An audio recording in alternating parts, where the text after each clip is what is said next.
Hi friends, நான் உங்கள் நண்பன் குட்டி. இன்றைக்கி நம்ம வீடியோ போட போகிறது ஜபார் பாய் அண்ணன் ஸ்டைல்லையும் இதனுடன் என்னுடைய செய்முறையும் கலந்து வீடியோவை கண்டிப்பாக முழுவதும் பாருங்கள். நிறைய உண்மைகள் உங்களுக்கு புரியும். அண்ணன் சொல்லாத ஒரு விஷயத்தை நான் உங்களுக்கு சொல்கிறேன் இந்த வீடியோவில். ஜபார் பாய் அண்ணன் எப்போவுமே முன்னாடியே ஒரு வட்டா எடுத்து எண்ணெய் ஊற்றி அதில் பட்டைக்கிராம் போட்டு அதில் பச்சை மிளகா, வெங்காயம், புதினா மல்லி தழை போட்டு அப்புறம் அடுப்பு பற்ற வச்சு தான் எடுத்து வைப்பார். கண்டிப்பாக இந்த மாதிரி செய்யலாம். நீங்கள் எண்ணெய் ஊற்றி அடுப்பை பற்ற வச்சு வெங்காயம் போட்டாலும் ஒன்று தான். நீங்கள் வெங்காயம் போட்டு எண்ணெய் ஊற்றி அடுப்பு மேலே எடுத்து வச்சு வதக்கினாலும் ஒரே டேஸ்ட்டு தான், எந்த வித மாற்றமும் கிடையாது. ஆனால் இதில் ஒரு சின்ன ட்விஸ்ட்டு என்னென்னா, நம்ம அந்த எண்ணெய், பச்சை மிளகா, பட்டைக்கிராம், ஏலக்காய், வெங்காயம் இதெல்லாம் சேர்த்து அடுப்பில் பற்ற வைக்கும்போது அந்த விறகு நல்லா எரியணும். ஏன்னா நம்ம அந்த எண்ணெய் ஊற்றி வெங்காயம் போட்டு எடுத்து வச்ச பிறகு தான் எண்ணெய் காயணும், வெங்காயம் வதங்கணும். அதுக்கப்புறம் இதுக்குள்ளே நீங்கள் அந்த அடுப்பு சரியாக எரியாமல் நீங்கள் என்ன பண்ணணும், அந்த கொஞ்சமாக எரிஞ்சவொடனே எடுத்து வச்சிட்டிங்கன்னா இதுவே நமக்கு டைம் அதிகமாகும், ரொம்ப நேரம் வதக்கிற மாதிரி இருக்கும். இந்த மாதிரி ஃபீலெல்லாம் அதிகமான பிரியாணி செய்யும் போது கண்டிப்பாக நம்ம செய்முறையில் ஒரு சின்ன மாற்றம் ஏற்படும், அவ்வளோதான். மற்றபடி எந்த ஒரு விஷயமும் கிடையாது. ஆனால் ஜபார் பாய் அண்ணன் மஞ்சத்தூள் சேர்க்க மாட்டார்.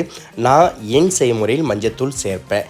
ஏன்னா நமக்கு மஞ்சத்தூள் சேர்க்கும் போது அந்த நேச்சுரல் பிரியாணி கலர் கொஞ்சம் கூடுதலாக கிடைக்கும்.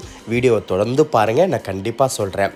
இப்போது வெங்காயம் ஒரு பாதி அளவுக்கு வதங்கின உடனே இது கூடவே மல்லி, புதினா தழை சேர்த்து வதக்கி குழைய வச்சா இதோட ஃப்ளேவர் நமக்கு பிரியாணி சாப்பிட்ற வரைக்கும் அவ்வளோ சூப்பராக கிடைக்கும். எப்போவுமே பிரியாணிக்கு முன்னாடியே அரிசியை 3-4 முறை தண்ணி போட்டு அலசி அந்த கஞ்சித்தன்மை, அந்த கொழுகொழுப்பாக இருக்கிற பால் தன்மையை எடுத்தால் தான் சாதம் நல்லா உதிரியாக கிடைக்கும். அதுக்கு முன்னாடியே கறியை நான் எடுத்து அலசி லெமன், தயிர், மசாலா, உப்பு, அதாவது கரம் மசாலா மட்டும் சேர்த்து பிசைஞ்சு ஊற வச்சு தான் நான் செய்வேன். ஏன்னா இந்த மாதிரி லெமன், தயிர், உப்பு, அந்த மசாலா கொஞ்சம் சேர்த்து பிசைஞ்சு சேர்க்கும் போது கறியில் ஒரு தனி சுவை கிடைக்கும். அதுபோல் அந்த கறி சீக்கிரமாக நமக்கு உடையாது. இன்னும் என்னென்ன செய்கிறேன், கறி ஒரு 90% அளவுக்கு உடையே விட மாட்டேன். அந்த செய்முறை இந்த வீடியோவில் தெளிவாக சொல்கிற, வீடியோவை தொடர்ந்து பாருங்கள். இப்போது நம்ம ஜபார் பாய் அண்ணன் ஸ்டைல், அதாவது அந்த எண்ணெய் கூட வெங்காயம் வதங்கும் போதே தனி மிளகாய் தூள் சேர்த்துப்பார். நல்ல ஒரு கலர் கிடைக்கும். கண்டிப்பாக பிரியாணி நேச்சுரல் கலர் சூப்பராக வரும். ஆனால் நான் இந்த இடத்துல செய்ய மாட்டேன். அதாவது என் செய்முறை செய்யக்கூடாதுன்னு சொல்ல, கண்டிப்பாக சேர்த்துக்கலாம். இந்த இடத்துல சேர்த்தா நல்ல ஒரு கலர் கிடைக்கும். ஆனால் இப்போ பாருங்கள், நான் உங்களுக்கு கொஞ்சம் பொறுமையாக காமிக்கிறேன். இந்த எண்ணெய் கூட இந்த வெங்காயத்து கூட தனி மிளகாய் தூள் சேர்த்து வதக்கும்போது அப்படியே அந்த எண்ணெய்க்கு வெங்காயத்துக்கும் அடியில் தீச்சல் பிடிச்ச மாதிரி ஒரு மாதிரியா கருப்பாக வதங்கும். அதனால் நம்ம தம் போடும் போது பிரியாணி அடி பிடிக்க வாய்ப்பு இருக்குது. அது இல்லாமல் நீங்கள் இந்த இடத்துல கிளறிக்கிட்டே இருக்கணும். இல்லை நீங்கள் கிளறாமல் கொஞ்ச நேரம் வெயிட் பண்ணிங்கன்னா வெங்காயம் சீக்கிரமாக தீஞ்சிடும். ஆனால் நான் தனி மிளகாய் தூளை இஞ்சி பூண்டு சேர்த்து நல்லா வதக்கி தக்காளி சேர்த்து அப்போது தனி மிளகாய் தூள் சேர்த்துப்பேன். வீடியோவை தொடர்ந்து பாருங்கள், இதோடைய முழு விவரம் நான் அப்போ சொல்கிறேன். இப்போது நமக்கு அந்த வெங்காயம் நல்ல பொன்னிறமாக வதங்கணும். பொன்னிறம்னா அந்த வெங்காயம் கார்னர் ஓரம்தான் பொன்னிறம் ஆகணும். வெங்காயம் ஃபுல்லாக பொன்னிறமாகி உங்களுக்கு பகோடா மாதிரி ஆயிடுச்சுன்னா உங்களுக்கு சாந்து கிடைக்காது, உங்களுக்கு டேஸ்ட்டு குறைஞ்சிடும். இப்போது அந்த வெங்காயம் நல்லா வதங்கின உடனே இஞ்சி பூண்டு சாந்து சேர்த்துக்கிறோம். நம்ம ஜபார் பாய் அண்ணன் இஞ்சி அதிகமாகவும் பூண்டு கம்மியாகவும் சேர்ப்பார். ஆனால் நான் ஏன் செய்முறை பூண்டு அதிகமாகவும் இஞ்சி கறிக்கு ஏற்ற மாதிரி சேர்த்துப்பேன். அதாவது இங்கே 25 கிலோ அரிசி, 30 கிலோ கறி. இங்கே நான் 2.5 கிலோ பூண்டு, 3 கிலோ இஞ்சி. ஆனால் ஏன் வீடியோ உள்ளே போய் பார்த்தீங்கன்னா 500 வீடியோ போட்டிருக்கேன். அனைத்து வீடியோவிலையும் இஞ்சியோட அளவு மாற்றி சொல்லியிருப்பேன், பூண்டோட அளவு ஒரே மாதிரியாக சொல்லியிருப்பேன். இதுக்கும் ஒரு முழு விவரம் இருக்குது, பின்னாடி சொல்கிற, வீடியோவை தொடர்ந்து பாருங்கள். இப்போது உப்பு சேர்க்குறேன். நான் எப்போவுமே என் செய்முறையில் அரிசிக்கு தனியாக உப்பு, கறிக்கு தனியாக உப்பு. இங்கே 25 கிலோ அரிசிக்கு ஒரு பாக்கெட் உப்பு அப்படியே போட்டுட்டேன். ஒரு கைப்பிடி உப்பு 1 கிலோவுக்கு 40 கிராம் ஒரு கைப்பிடி. கறிக்கு தேவையான உப்பு 30 கிலோ கறிக்கு 15 கைப்பிடி, 2 கிலோ கறிக்கு 1 கைப்பிடி உப்பு, 1 கைப்பிடி 40 கிராம், 15 கைப்பிடி உப்பு கறியில் போட்டு சேர்த்து ஊற வச்சுட்டேன். இப்போது அந்த இஞ்சி பூண்டு சாந்து சேர்த்து கொஞ்சம் நேரம் வதங்கின உடனே அடிப்பிடிக்கிற மாதிரி இருக்கும். அப்போ உடனே நம்ம உப்பு, நமக்கு தேவையான தயிர் இதெல்லாம் சேர்க்கும் போது அடிப்பிடிக்காமல் நல்லா வதங்கி இந்த மாதிரி எண்ணெய் பிரிஞ்சு தனியாக வரணும். அப்போ தான் நமக்கு அந்த வாசனை கிடைக்கும், அந்த பச்சை வாசனை போகும், பிரியாணி சுவை அதிகமாக கிடைக்கும். கண்டிப்பாக இஞ்சி பூண்டு வதங்கி எண்ணெய் பிரியணும். இந்த மாதிரி பிரிஞ்சு வந்த உடனே நம்ம எடுத்து வச்சுருந்த அளவு தக்காளி சேர்த்து நல்லா வதக்குறோம். நல்லா புரிஞ்சுக்கிங்க, எப்படி இஞ்சி பூண்டு சாது வதங்கி எண்ணெய் பிரிஞ்சு தனியாக வந்துச்சோ அதே மாதிரி தக்காளி வதங்கும் போதும் எண்ணெய் பிரிஞ்சு தனியாக வரணும். இந்த இடத்துல நமக்கு தேவையான லெமன் சாறு, எலுமிச்சப்பழம் சாறு. ஜபார் பாய் அண்ணன் சொல்லியிருப்பார் நமக்கு எலுமிச்சப்பழம் சேர்க்கணும் அவசியம் கிடையாதுன்னு சொல்லி. ஆனால் கண்டிப்பாக இந்த புளிப்பு வேறு, தக்காளி புளிப்பு வேறு. அதனால் நீங்கள் கண்டிப்பாக லெமன் சாறு சேர்த்துக்கணும். அப்போ தான் அந்த உப்பு, காரம், புளிப்பு எல்லாம் சேர்ந்து நல்ல ஒரு சுவை நம்ம நாக்குக்கு கிடைக்கும். இன்னொரு முக்கியமான விஷயம், இந்த தனி மிளகாய் தூள் சொன்னேன் இல்லையா, நான் இந்த இடத்துல தான் சேர்த்துருப்பேன். இங்கேயும் நமக்கு எண்ணெய் தான் இருக்குது. அந்த தக்காளி சேர்த்த உடனே ஒரு கலர் கிடைக்கும். அந்த கலர் கூட தனி மிளகாய் தூள் சேர்க்கும் போது இன்னும் ஒரு கூடுதலான கலர் நமக்கு கிடைக்கும். பிரியாணி நேச்சர் கலர் நமக்கு கண்டிப்பாக கிடைக்கும். இப்போது ஊற வச்ச கறியை சேர்த்துக்கிட்டேன். அந்த தக்காளி வதங்கி எண்ணெய் பிரிஞ்சு பாருங்கள், உங்களுக்கு தெரியும் வந்துடுச்சு.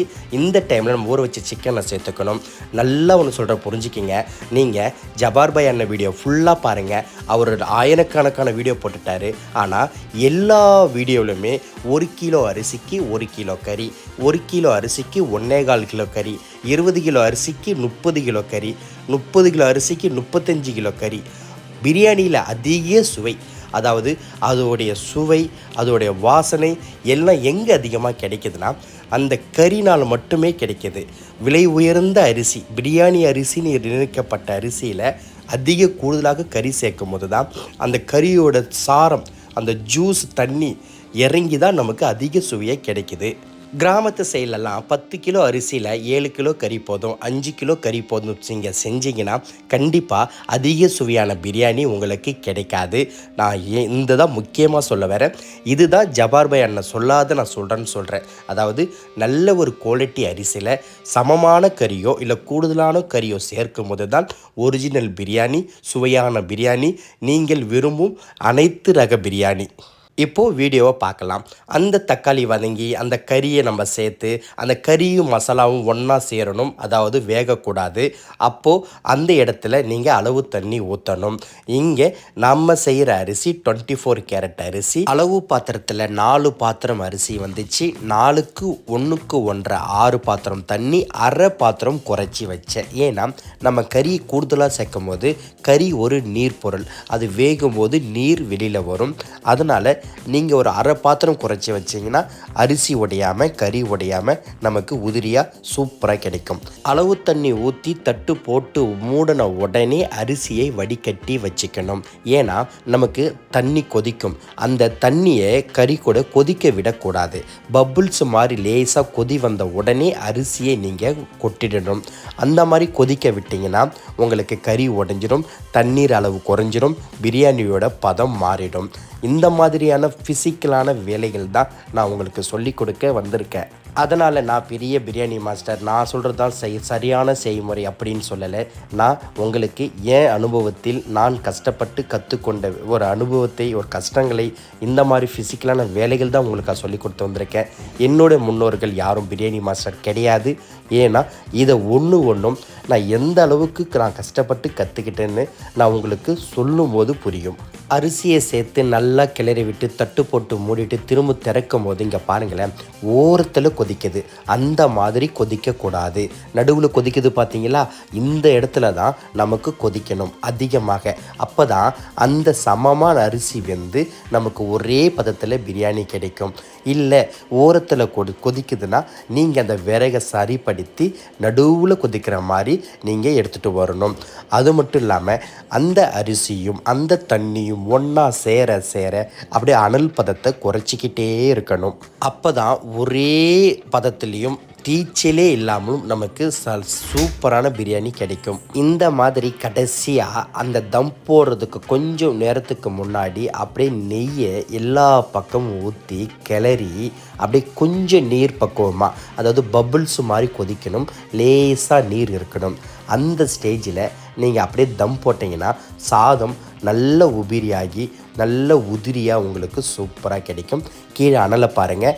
இந்த இடத்துல இந்த மாதிரி அனலை குறைச்சிட்டு நான் பொறுமையாக நிதானமாக டென்ஷன் இல்லாமல் அப்படியே சூப்பராக தம் போடுவேன். அதே போல் பிரியாணிக்கு ஒரு முக்கியமான விஷயம், நமக்கு என்னென்ன தேவையோ எல்லாத்தையும் எடுத்து பக்கத்தில் வச்சுக்கிட்டு நீங்கள் செய்ய ஆரம்பிங்க. அப்போ தான் நல்ல ஒரு சக்ஸஸ்ஃபுல்லான பிரியாணியை செய்ய முடியும். இந்த மாதிரி தம் போடும்போது வாழை இலையை மேலே போட்டு முழுவதும் மூடி தட்டு போட்டு நெருப்பள்ளி போட்டு தம் போட்டால் சாதம் அப்படியே உள்ளே நமக்கு சூப்பராக நீர் இழுத்து அப்படியே சாதம் உபிரியாகி நமக்கு குச்சி குச்சியாக அப்படியே ஒரு அரிசி கூட உடையாமல் சாதம் சூப்பராக இருக்கும். தம் உடைக்கும் போது பாருங்கள், உங்களுக்கே அதோடைய உதிரித்தன்மை பிரியாணியோடைய ஸ்டைல் எப்படி இருக்குன்னு தெரியும். நானும் ஆரம்ப காலகட்டத்தில் ஜபார் பாய் அண்ணன் வீடியோ பார்த்து சில விஷயங்கள் சில மாற்றங்களை செய்துள்ளேன். ஆனால் நம்ம செய்ய தான் சில அனுபவங்கள் சில விஷயங்களை நம்ம நல்லா கற்றுக்க முடியும். 1 கிலோ 2 கிலோ செய்கிறதுக்கும் 10 கிலோ 15 கிலோ செய்கிறதுக்கும் 20 கிலோ 30 கிலோ செய்கிறதுக்கும் நிறைய வித்தியாசங்கள், தண்ணி அளவுகள், இஞ்சி பூண்டு அளவுகள் எல்லாமே மாற்றம் ஏற்படும். இந்த மாதிரியான ஃபிசிக்கலான வேலைகள் நேரடியாக செய்கிற வேலைனால் மட்டும்தான் நம்ம ஒரு முழுமையான பிரியாணி உருவாக்க முடியும், ஒரு சமையலை உருவாக்க முடியும். நான் சொல்லி கொடுத்துட்ருக்கேன். புதுசாக பார்க்கும் வியூவர்ஸ், நீங்கள் என் சேனல் வீடியோ போய் பாருங்கள். ரொம்ப தெளிவாக விளக்கமாக ஈஸியாக எல்லா சமையலுமே புரியும்படி நான் சொல்லி கொடுத்துட்ருக்கேன். இப்போது அந்த தம்மை பிரித்து இந்த தட்டு எடுத்து அந்த கந்தை கீழே கொட்டாமல் பாருங்களேன், ஒரு பக்கமாக நான் மேலே வச்சுருக்கேன். ஏன்னா ஏதோ ஒரு சூழ்நிலை நமக்கு நீர் இழுக்காமல் இருக்கலாம். உடனே கொஞ்சமாக அரிசி சாதத்தை உடச்சி விட்டு திரும்ப தட்டு போட்டு முன்னினீங்கன்னா உங்களுக்கு அந்த நீர் இழுத்து சாதம் உதிரியாக கிடைக்கும். அதப்போது அந்த சாதத்தை அந்த பிரியாணியை உடச்சி காமிக்கிறேன். அப்படியே கரண்டியை உள்ளே விட்டு நம்ம தூக்கி உடைச்சா அப்படியே சாதம் நல்ல ஒரு ஜூஸியான பக்குவம். அதாவது எப்படி சொல்கிறேன்னா, கிரேவியே இல்லாமல் நம்ம சாப்பாடை பிரியாணி அப்படியே அள்ளி சாப்பிட்லாம். அந்த அளவுக்கு சூப்பராக இருக்கும். கறி நிறைய பேர் உடையுதுன்னு சொல்கிறீங்க. 3 விஷயம். கறியை இந்த மாதிரி லெமன், தயிர், உப்பு, மசாலா சேர்த்து ஊற வச்சு அந்த மசாலா கூட சேர்க்கும் போது வேக விடாமல் மசாலாவும் கறி ஒன்றா ஆன உடனே அளவு தண்ணி ஊற்றி, அதுக்கப்புறம் அளவு தண்ணி ஊற்றின உடனே தண்ணியை கொதிக்க விடாமல் கறியை சேர்த்து நீங்கள் தம் போட்டால் கண்டிப்பாக உடையாது. கறி உடையிறதுக்கான இன்னொரு முக்கியமான காரணம், அளவு தண்ணி அதிகமாக நீங்கள் வச்சிட்டிங்கன்னா ஃபஸ்ட்டு உடையிறது கறி, அதுக்கப்புறம் தான் சாதம் உடையும். இங்கே பாருங்கள், சாதத்தை தூக்கி அப்படியே உங்களுக்கு நான் அப்படியே குலுக்கி காமிக்கிறேன். எந்த பக்குவத்தில் அந்த பீஸு கூட அப்படியே முழுசாக சாதம் உதிரியாக எந்த அளவுக்கு பக்குவமாக இருக்குது பாருங்கள். அந்த அளவுக்கு நான் சூப்பராக உங்களுக்கு சொல்லி கொடுத்துட்ருக்கேன். நான் உங்களுக்கு திரும்பவும் முக்கியமான ஒரு விஷயம் சொல்கிறேன். பிரியாணி சுவை அதிகமாக எங்கே கிடைக்குதுன்னா, நல்ல ஒரு பிரியாணி அரிசியில், விலை உயர்ந்த அரிசியில் கூடுதலாக கறியோ இல்லை சமமாக கறியோ சேர்க்கும்போது மட்டும்தான் உங்களுக்கு கூடுதல் டேஸ்ட்டு பிரியாணி டேஸ்ட்டு கிடைக்கிறது. நீங்கள் நிறைய பாய் வீட்டான ஃபங்க்ஷனில் போய் பாருங்களேன், சிக்கன் கிரேவி வைக்கவே மாட்டாங்க. கறியிலும் அரிசி ஒன்றா போட்டு செஞ்சு கத்திரிக்காய் அப்படி தான் கொடுப்பாங்க. ஏன்னா அதுதான் நமக்கு அதிக சுவை கிடைக்கும். என்னுடைய சேனலில் முஸ்லீம் அண்ணன்கள் மட்டும் பிரியாணி செஞ்சால் ரொம்ப நல்லா இருக்குது அப்படின்னு சொல்லி ஒரு வீடியோ போட்டிருக்கேன். நீங்கள் போயிட்டு பாருங்கள். அந்த வீடியோ பார்த்தா நிறைய ஒரு உண்மைகள் விளக்கங்கள் உங்களுக்கு கண்டிப்பாக புரியும். இதே இடத்தில் இன்னொரு வட்டா செஞ்ச பிரியாணி, அதுவும் தம் உடைச்சி உங்களுக்கு காமிக்கிறேன். அப்படியே சூப்பராக உங்களுக்கு சாதம் எவ்வளோ உதிரியாக அப்படி கொட்டுது பாருங்கள். என் வீடியோ பிடிச்சிருந்தால் லைக் பண்ணுங்கள், ஷேர் பண்ணுங்கள், கமெண்ட் பண்ணுங்கள், கண்டிப்பாக சப்ஸ்கிரைப் பண்ணுங்கள். நன்றி.